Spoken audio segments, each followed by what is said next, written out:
Mama, living to love yourself. Rally racing on through the moon.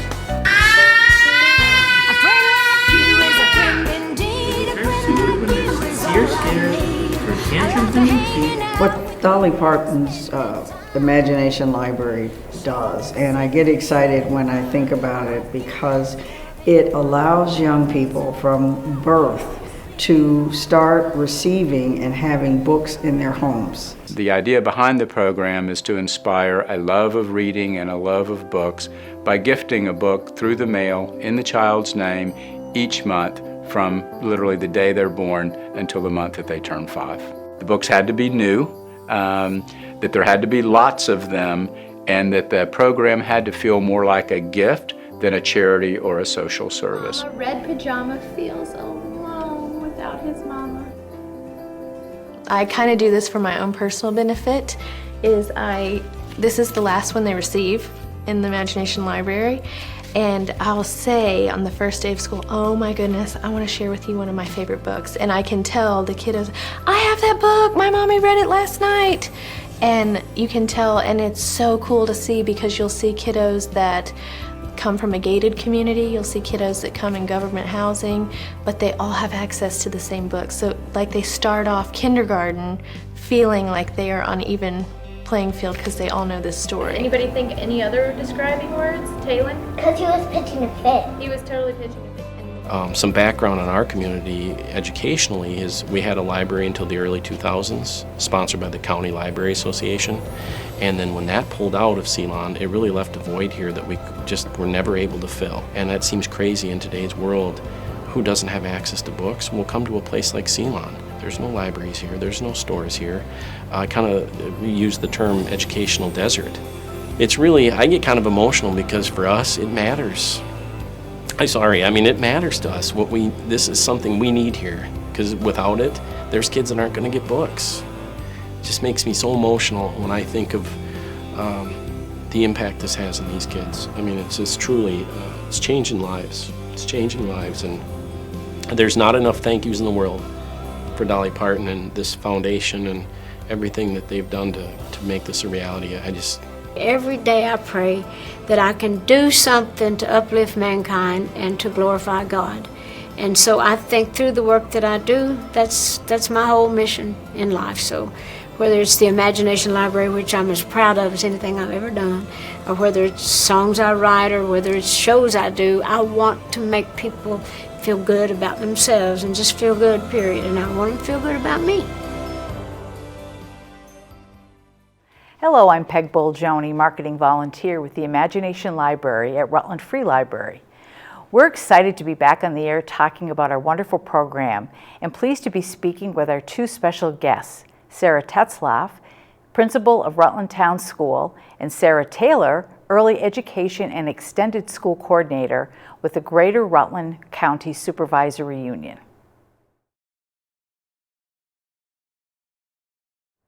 Welcome back to our show. Again, I'd like to introduce our guests. We have with us today Sarah Tetzlaff, who is the principal of Rutland Town School, and she is joined by Sarah Taylor, who is the Early Education and Extended School Coordinator with the Greater Rutland County Supervisory Union. Ladies, welcome to the program. Glad you could join us. Thank you.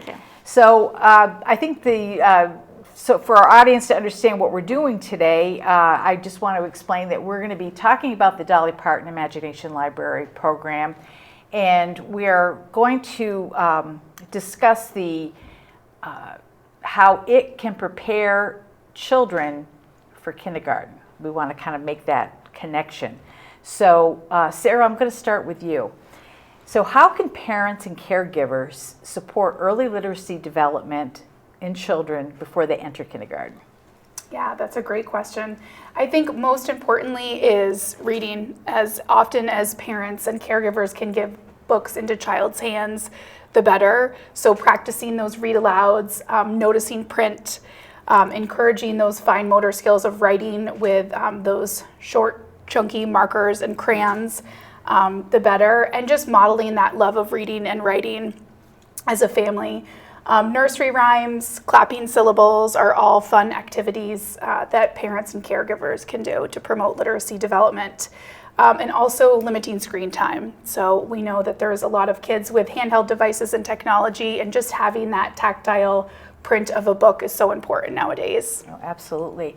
So Sarah Taylor, what are some of the key early learning literacy skills that children should develop by the time they start kindergarten? Yeah, so some of those skills are around phonological awareness, letter writing, alphabet knowledge, sequencing, and book knowledge. And so when we're looking at phonological awareness, we're looking at, can they find words that rhyme together, identifying words that start the same, identifying syllables within words, so that's like clapping their names or clapping words out, which you can do as you're reading books. You're looking at things like, can they write their own name? Can they recognize the letters in their name? And also encouraging drawings and stringing letters together. So it might not look like our writing, but it's the pre-writing skills that they're doing. This isn't really part of the question, but I'm sure you can answer it. How young should children start to learn how to read? I'm always curious about that. I think there's such a wide range of development for our preschoolers especially, and I think that love of reading starts early, so they're not necessarily reading in the sense that they're reading a book, but looking at books, picture books, telling stories just from looking at the books as early as babies, infants, toddlers. Yeah, because I know with the Dolly Parton Imagination Library program, children who sign up, we start giving them out at birth. Yeah. So I'm thinking to myself, gosh, that's so young, but I think that's when they need to begin. Yes.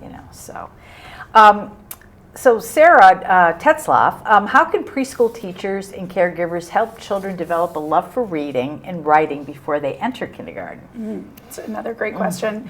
So as I had mentioned earlier, just that incorporating daily read alouds together, creating some cozy spaces within the classroom, some cozy corners for reading, allowing that choice. So having a library where children can go pick something that they find of interest to them. They may not be reading, but just that they're learning the beginning, middle, and end of a book and that tactile feeling. I also think that the imagination and storytelling is extremely important, and just fostering that writing, even though they may just have some lines. They may say, oh, this is my name, or I wrote horse or dog, and just encouraging that fine motor activity. As Sarah had mentioned, clapping syllables, those rhymes and nursery songs as well.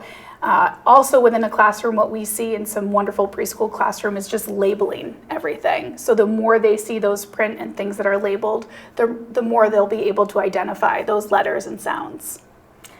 So what signs should parents and teachers look for to determine if a child might need extra support in literacy skills before entering kindergarten? Again, there's such a wide range of development at this age, but if they're kind of showing a lack of some of the things we talked about, not showing any interest in books at all, if they have maybe a limited vocabulary or speech concerns, even things like following simple directions, those might be things that you're going to want to look for and have conversations with your teachers to determine kind of together if those are concerns that you should look deeper into before going to kindergarten.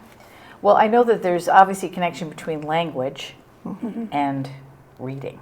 Yeah.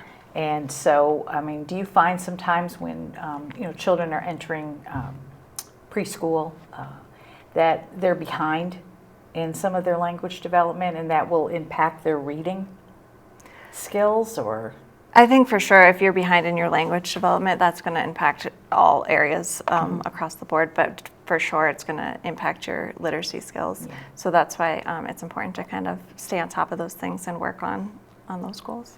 Well, I would think that communication is essential to talk to your children all the time, engage them in conversation and ask them questions. I know I have a 2-year-old grandniece, and my gosh, her language skills are exceptional, but her mother and father read to her every night, and they play games with her. So that's how she develops her skills.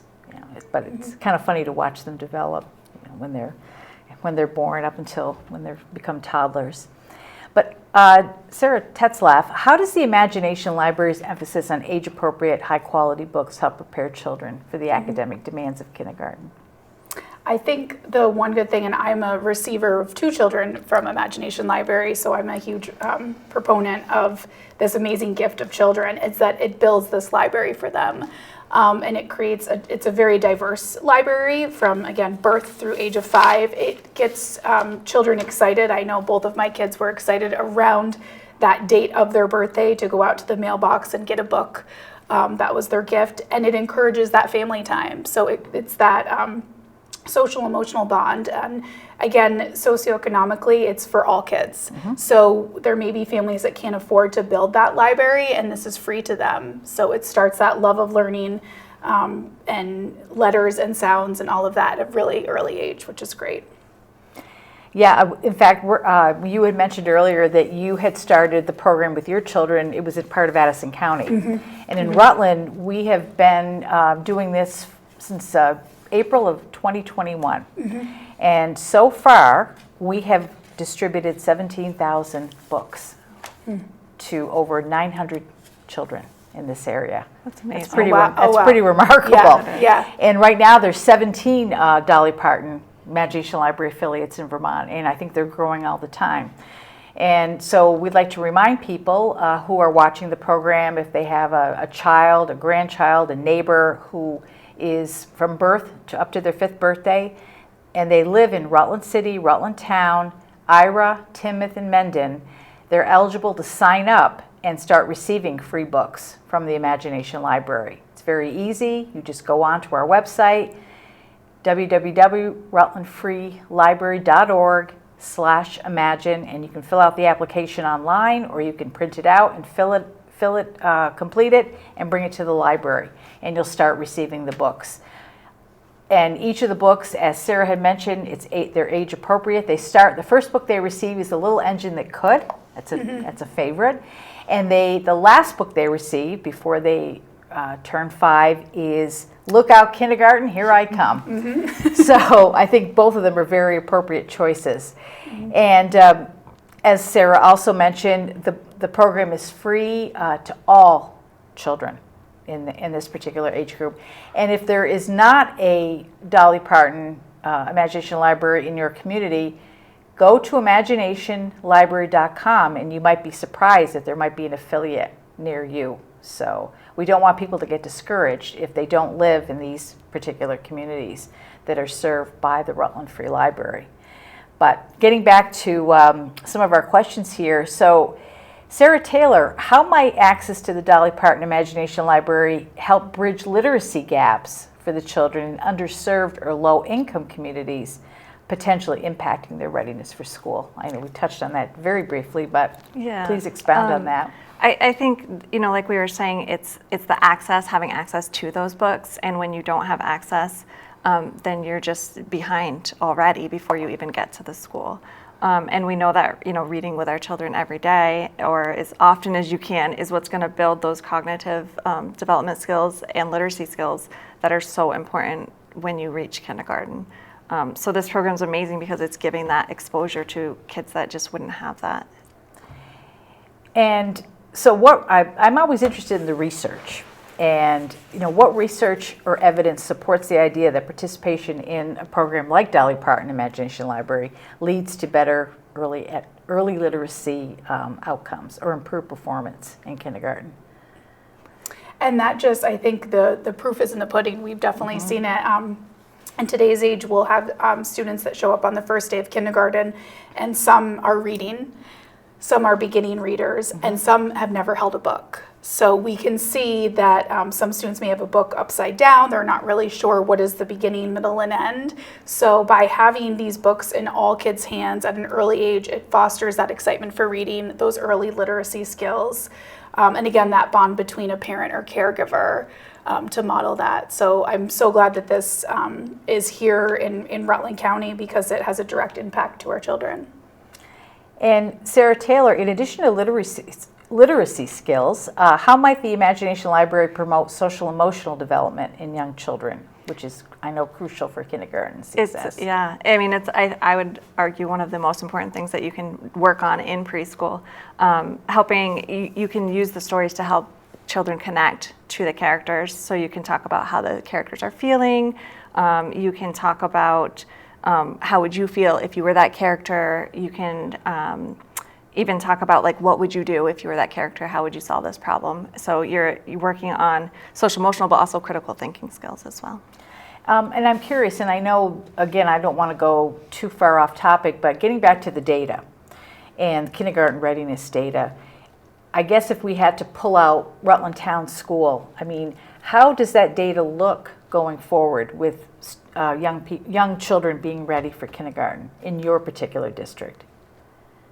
Well, I think the more that children have access to books and literature, the more likely they are to have an excitement and love for learning and have those early literacy skills. And we see those students that may not have had that opportunity, that may spend a lot more time on the screen, that struggle with not only verbal communication, but written and print communication as well.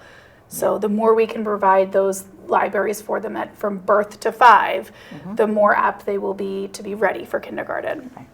And I'm just curious, with kindergarten readiness and children being prepared for kindergarten, what's kind of unfortunate is we have this program that goes from birth to 5. What happens after 5 to these children in terms of just maintaining or enhancing those literacy skills? Are there other programs available that I'm not aware of, or there must be things that you must do in the school system? Maybe one of you can address that, or? I'm not aware of any other programs right now, but I think that the idea is that they build that love of reading early so that they do continue. I think one of the best things you can do as you get into the older grades is to continue to encourage that love of reading, because it's so easy when you get all the sports and the extracurriculars and you just get busy to keep that love up. So I think encouraging that, and I know there's a lot of really good librarians, including in Rutland, that can work with those kiddos to find the favorite kinds of reading that they enjoy. Do you see a lot of parental involvement in terms of guiding the children into a love of reading, just up close? Do you see this, or? I think it varies, and I would say probably in the last decade, unfortunately, there has been a decline. I would say mostly because of there's some great online, audiobooks, et cetera, but I feel that just due to the busyness of everybody's life, I'm not seeing it as much. I don't have data to show for that. Right. But to go back to your other question about after the Imagination Library builds your library, the hope is that when they're now in a school, that there is a librarian, so you're able to check out books to bring home as well, and all classrooms have libraries. And we're very fortunate that our school librarian, as well as our reading interventionists and classroom teachers, as they clean out some of their books, we often leave a table at open house, et cetera, up for grabs. So you may take some home with you if you want. So I'm just curious, how do you promote the Imagination Library within your school or within your district? Well, I think mainly word of mouth. When we have students that register we offer preschool within our building, so they may register and be on a wait list. We'll often ask them if they have signed up for Imagination Library. Oftentimes they haven't heard of it, but I think it's a little more known now, which is great. I think just mainly word of mouth. Okay, all right. Well, we're working hard to make sure that everybody knows about it, because it's such a great program, and I can't see anybody not participating because there's no cost. The books are mailed to them. The books are age appropriate, and every year they go through a process where they pick new titles and they address relevant subjects like diversity, inclusion, disabilities. I mean, so the children, can make those real life connections to what they're reading. I just remember as a child, I don't even remember learning how to read. I just all of a sudden just started to read. And I'm a voracious reader. I'm at the library probably every couple of weeks checking out books. But then I wonder about this generation coming up. And you want them to have that same love of literature, because it's just amazing what it opens up for you, especially in your language development, your vocabulary. How, I don't know if there's no magic potion. How do you get these kids away from the screens and to put their noses in books? I mean, I know that's the big question. I mean, how would you deal with that, or how would you address that? Or I think at the really early age, the preschool level, you can make it engaging. So you can use puppets and finger plays and use different voices when you're reading, and it's really about having them enjoy that love of reading. And I know the preschool teachers in Rutland invite parents in to read. It's like a secret book reader of the day, mystery reader. So that kind of gets kids excited too. So I think it's just pushing that information as much as you can, that it's really important. Yeah, I know. I mean, I just wouldn't want them to be missing out on something that's so special and so accessible.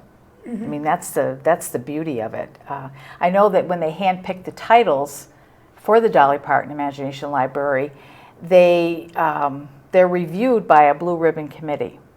And again, they're early education reading specialists, there's teachers, child psychologists, professionals in the field. So they pick the right books or the appropriate books.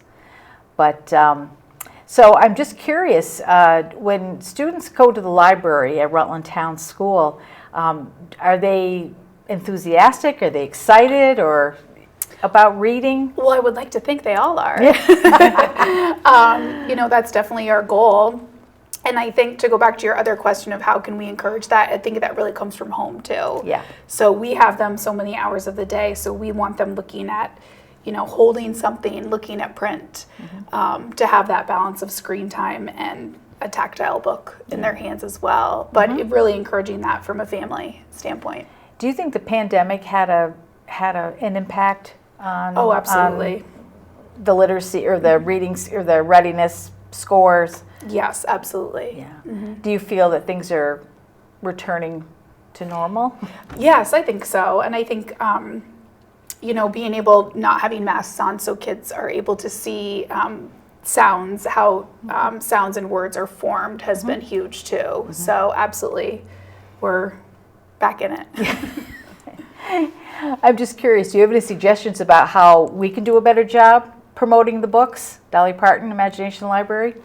I think this is a great start, and I think encouraging pediatricians, nurses at the hospitals, and making sure upon registration and when new families leave with a baby that you encourage them again. Please sign up for this. Please sign up for this before you leave. We do that. Yeah, is a great way, because I think sometimes soon after having a baby things get a little chaotic, and it's such an amazing resource that's free. I know. It's like you have to have it in front of them constantly for them to be reminded, because you're right, having a child is overwhelming and there's so much to do.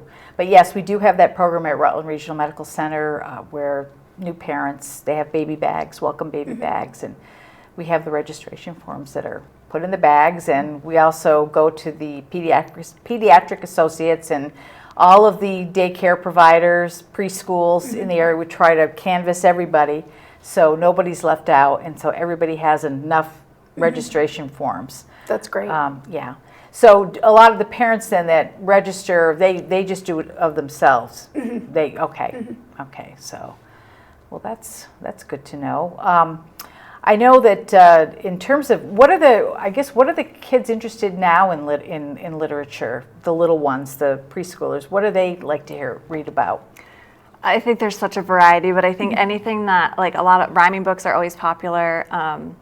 And I always encourage to, if you do get something that a child really, really loves, to just read it over and over. I think of a preschooler a few years back that was obsessed with The Gingerbread Man, and he could retell the whole story, and he couldn't read the words, but we read that book almost every day for 2-3 months. So like encouraging that kind of thing is really Do the important. kids still play act with reading? Act out the parts? Oh yes. And I think too, our classroom teachers just do a great job of modeling that as well, the love for reading and writing. I have many teachers that when school vacation happens, they give everybody a flat Stanley, and they encourage them to take pictures, and they come back and they write their own book about their adventures with flat Stanley. So I have been seen on vacation with a flat Stanley taking a picture. My family's like, not again, Sarah. But it's important to model those. Sure.